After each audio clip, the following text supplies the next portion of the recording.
নমস্কার। মার্চ মাস কবিতার মাস। কবিতার মাসে আমরা বিভিন্ন ভিডিওর মধ্যে খ্যাত অখ্যাত, জ্যেষ্ঠ কনিষ্ঠ, প্রতিষ্ঠিত অপ্রতিষ্ঠিত, পরিচিত অপরিচিত, সালোকিত এবং অনালোকিত অসংখ্য কবির আমরা প্রতিদিন এক একটি ভিডিওর মধ্য দিয়ে পড়ে চলেছি। আজকে আমরা এই মার্চ মাসের কবিতা পাঠের অনুষ্ঠানে কবিতা বাড়ি বলে দুটো ছোট পত্রিকা পেয়েছি, খুব ছোট্ট। তার সংখ্যা 1 এবং সংখ্যা 2। কবিতা বাড়ি, তার সম্পাদক কবিতা বাড়ির বন্ধুরা। প্রকাশ সম্পাদকের নির্দিষ্ট কোনো নাম নেই, সম্পাদনায় কবিতা বাড়ির বন্ধুরা।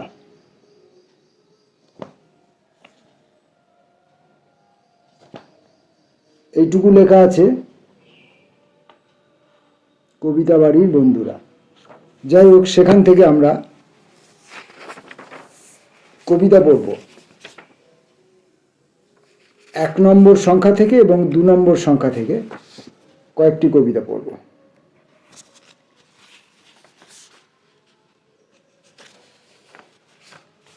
1 নম্বর সংখ্যা থেকে প্রথম পড়ব সুপ্রিয় দেওঘরিয়ার একটি কবিতা, বেনারস গলি। কবিতাটির নাম গলি, ব্র্যাকেটের মধ্যে বেনারস, মানে বেনারসের কোনো একটি গলি সম্ভবত। এক গলির থেকে আর এক গলি, গোলক ধাঁধার মতো ঘুরতে থাকে শহর। গলির পথ রুদ্ধ করে থাকা ষাঁড়, শহরের আধুনিক রেস্তোরাঁগুলোর পাশে এই রকম একটি চিত্র মোবাইলে ধরা দেয়। আচ্ছা, আমরা সুপ্রিয় দেওঘরিয়ার দ্বিতীয় কবিতাটিও পড়ে ফেলি, বন্দিশ। সেটিও ব্র্যাকেটের মধ্যে বেনারস। দেখি না আর সাদা শাড়ির ভিড়, পুরনো কঠির থেকে ভেসে আসে না ঘুঙুরের শব্দ, তবলার বোল, ঠিকরে পড়ে না ঝাড়বাতির আলো। তবুও বেঁচে থাকে পাখোয়াজের বোল, বেনারস মিশ্র ঘরানায় মাঝরাতের বন্দিশ।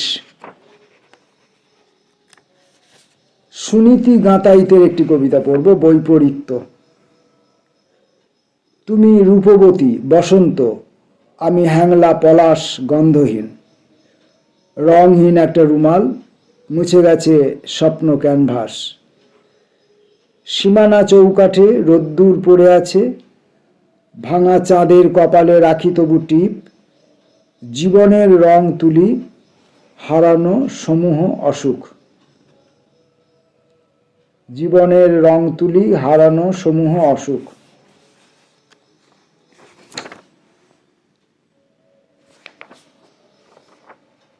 সঞ্জীব চট্টোপাধ্যায়ের কবিতা, প্রথম পুরুষ।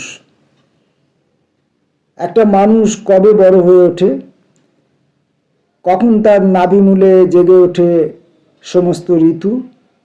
জলের বিভাজনে, মাটির দাপটে, হাওয়ার ঝাপটায় পা দুটি হাঁটতে হাঁটতে কাদা হয়ে যায়। আয়ুরেখায় জমা হয় কর্মফল, বনপথ, সমুদ্র জল আর গিরিগর্ভগুলি ছুঁয়ে যায় হরিণের মতো। তারপর একদিন সেই প্রথম পুরুষ মাথা রাখে কোলে, যার সব দেহে আপেল গন্ধ। কবিতা বাড়ি 1 থেকে আমরা কবিতা পড়ছি। প্রসেনজিৎ চট্টোপাধ্যায়ের কবিতা, অপেক্ষা। চারিদিকে ছড়ানো ছিটানো, চারপাশে অদৃশ্য যাতায়াত, অস্পষ্ট। এইসব অবসর নিয়ে স্থির থাকা যাচ্ছে না, অথচ বলা হয়ে উঠছে না গানের জন্য সরগম প্রয়োজনীয়, পাখি হওয়ার এক খোলা বুক।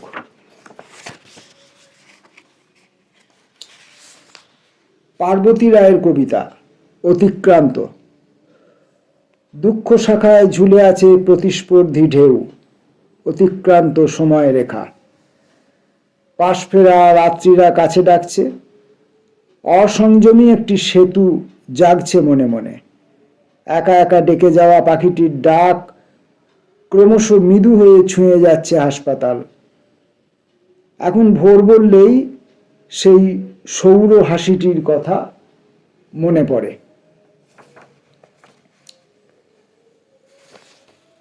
কবিতা বাড়ি 1 থেকে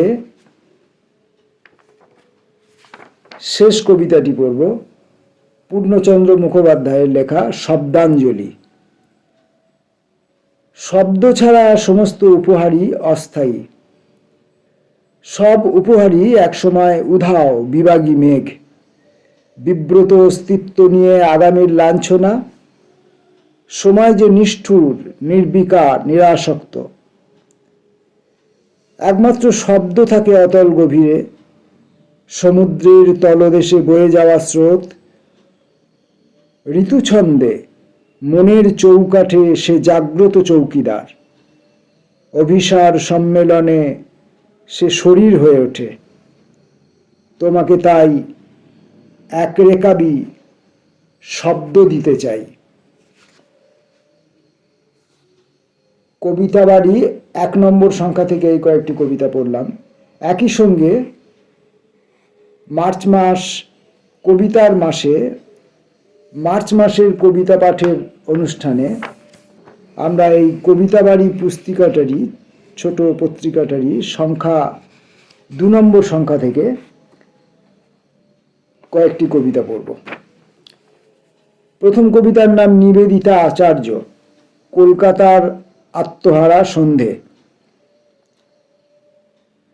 আমার পায়ের কাছে নেমে এলো লতাগুল্ম পথ, বেরিয়ে পড়ার ডাক, গুপিযন্ত্রর ধ্বনি। সবকিছু একসাথে হয় না এমন ভাবনা সরিয়ে উদয়ন ঘোষ সমগ্র বাঁধতে বসে শীতের দুপুরে, একাগ্র সচেতন। পিছুটান নেই, এমন ভরা সংসারে দায় নেই, নাই বন্ধন। দেওয়ালের ক্ষত মুছে দিতে লেক থেকে হাওয়া আনেন, ডোরবেল বেজে ওঠে। ছোট ফ্ল্যাট এভাবেও বয়ে বয়ে ভাসিয়ে দেওয়া যায়, পুড়ে দেওয়া যায় জলোচ্ছ্বাস শীর্ণ দামোদরে। আমরা উঠে পড়ি ফুলছাপ চাদরে, কাগজ নিয়ে, লেখা নিয়ে, গরলের নিরাময় নিয়ে। খুব একটা শীতের দুপুর কাটে, যেন ফিরে এসেছে নেহেরু পার্ক, পিকনিক, বুড়ো রেল লাইন, আমাদের আড্ডা, আমাদের তরলিত তরঙ্গরা। তাজা শীতের দুপুরে আপনার প্ল্যান আরও একটা লিয়ার। দেখতে যাব শ্রোতাদের মগ্ন রূপ। নিখিল ভুবন তখন যাত্রা করে একাডেমির দিকে। ডানা লাগানো পিচ রোডে হাঁটে ক্ষণজীবী চাঁদ। তরুণ ফিল্ম মেকার, টিউশন শ্রমিক, উন্মাদ নাট্যকর্মী হাঁটে চিরস্বপ্ন। আর গরম চায়ের ফ্লাক্স সাথে কলকাতার আত্মহারা সন্ধে।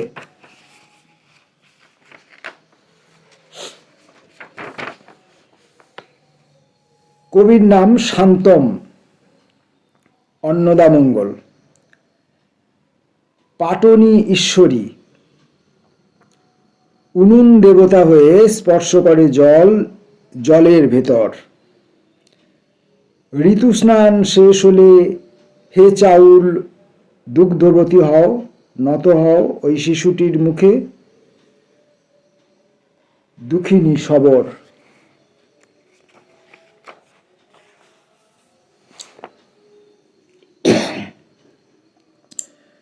কবির নাম শ্রী মহাদেব, উঠোন। এখন বাড়ি ফিরলে আর বেরোতে ইচ্ছে করে না। ট্রেনের শেষ বগিটা অদৃশ্য হওয়া অবধি দাঁড়িয়েছিলাম। এখন চায়ের কাপ হাতে নিলে একা লাগে, রাস্তাগুলো ক্রমশ দীর্ঘ হয়ে যায়। যে পথে চপ চায়ের গন্ধ শুঁকতাম রোজ, সে পথ এখন ব্যস্ত বড়ই। বিষণ্ণ কুয়াশার আকাশ আমাকে গিলে নিচ্ছে, অস্পষ্ট হয়ে আসছে সব। তবু একটু রোদ পোহাবার আশায় বাড়ির উঠোনে দাঁড়িয়ে আছি আদি অনন্তকাল।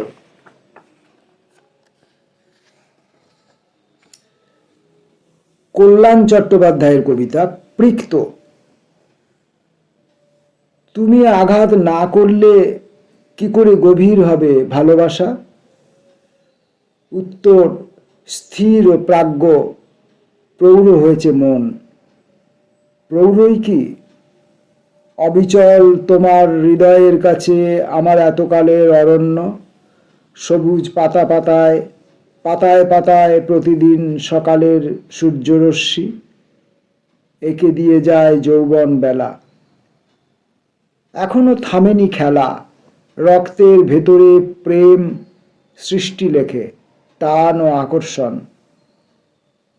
তুমিও আঘাত আরো গাঢ় করো, নীল শৈশব দাগ রেখে দাও, দাগ আঘাতের শরীরের ভিতর ও বাহিরে। মনের অন্দরে মহলে সাজাও আঘাত ও ভালোবাসার। তুমি আঘাত না করলে, আমি আঘাত না করলে কি করে পৃক্ত হবে পরস্পরে আলিঙ্গনে ও চুম্বনে? মনের অন্দরে মহল সাজাও আঘাত ও ভালোবাসার। অন্দরমহল নয়, মনের অন্দরে, মনের অন্দরে, মনের ভেতরে, মনের অন্দরে মহল সাজাও আঘাত ও ভালোবাসার। আঘাত ও ভালোবাসার মহল সাজাতে হবে একসঙ্গে। কবির আবেদন। আমরা শ্যামাশ্রী মুখোপাধ্যায়ের কবিতা পড়ব, দূরভাষ। আয়ু সন্ধি বদলে ফেলে সময়, দূরভাষে ভেসে আসে তোমার কণ্ঠস্বর। এবারে শীত মৌসুমে দেখা করো প্লিজ। আমি বাঁক বদল করি, এক পা দু পা পেছুতে পেছুতে পংক্তি বদল হয়, পূর্ণচ্ছেদ মেপে নেয় মুহূর্ত। দূরভাষ আঁকা হয় না বলে কত ব্যাকরণ অমীমাংসিত থেকে যায়।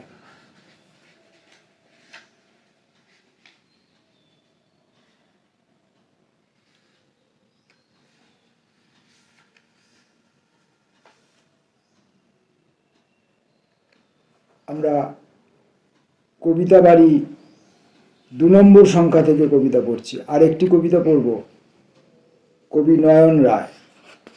কবিতার নাম পাতি কেওট। পাতি কেওট বা পাতি ক্যাওট। পাতি, মেয়ে হলে বারবার নারী পাল্টানোর ঔষধ দেয়। ওর ঔষধে নাকি ব্যাটা ছেলে হয়। মেয়ে হলে পাতি আসে, কাঁপতে কাঁপতে জড়ানো গলায় বলে, মা মনসার দোহাই, ব্যাটা হতেই হবে, হতেই হবে পাতির ওষুধ। আঁচলে নাতির জালে ধরা 2-1টা মাছও থাকে, ভালো দাম পেলে দেয়। আমি 30 বছর ধরে পাতিকে কেওটকে একই রকম ভাবে দেখে এসেছি। পাতিকে কেওটকে নাকি পাতি কেওটকে? পাতিকে কেওটকে এমনই লেখা আছে। পাতি কেওটকে একই রকম ভাবে দেখে এসেছি কোনো একটা। মনসা পূজায় পাতি নতুন কাপড় পরে, মাথায় তেল। বলির মাংস দেয় গায়ের বাবুদের 2-1 টুকরো শালপাতায় মুড়ে। এটাকে মান্নি বলে লোকে। কালো কুচকুচে পাতি, কি দারুণ জীবনী শক্তি। মাদুলি তাবিজ দেয় গায়ের বউদের, মাছও দেয়। ঘোষ পুকুর, লাগার পুকুর, চিতুর সব পুকুরের মাছেরাও পাতিকে চেনে নিজেদের আত্মীয় ভেবে। আজ পাতিকে ওঠ নেই, মাদুলির দৌলতে বহু ছেলে ঘুরে বেড়ায়, আর মাছের আত্মারা পাতিকে আলিঙ্গন করে। এই জাতীয় গ্রামের সহজ সরল সাদাসিধে মানুষজন তাদের আলো আঁধার নিয়ে গ্রামের মধ্যে যেভাবে যাপন করতেন, সেই মানুষগুলোকে এবং তাদের যাপনগুলোকে নিয়ে নয়ন রায় এরকম অনেক কবিতা লিখেছেন এবং আমরা এই জাতীয় অনেক কবিতা আমরা শুনেছি বা পড়েছি। তো যাই হোক, আমরা কবিতা বাড়ি পত্রিকার দুটি সংখ্যা থেকে, সংখ্যা 1 এবং সংখ্যা 2 থেকে কয়েকটি করে কবিতা পাঠ করলাম। আমরা অপেক্ষায় থাকব কবে আবার আমরা কবিতা বাড়ি 3 বা কবিতা বাড়ি 4 পৌঁছাতে পারবো। যতদিন না পৌঁছতে পারি ততদিন আপনারা আমাদের সঙ্গে থাকুন। নমস্কার।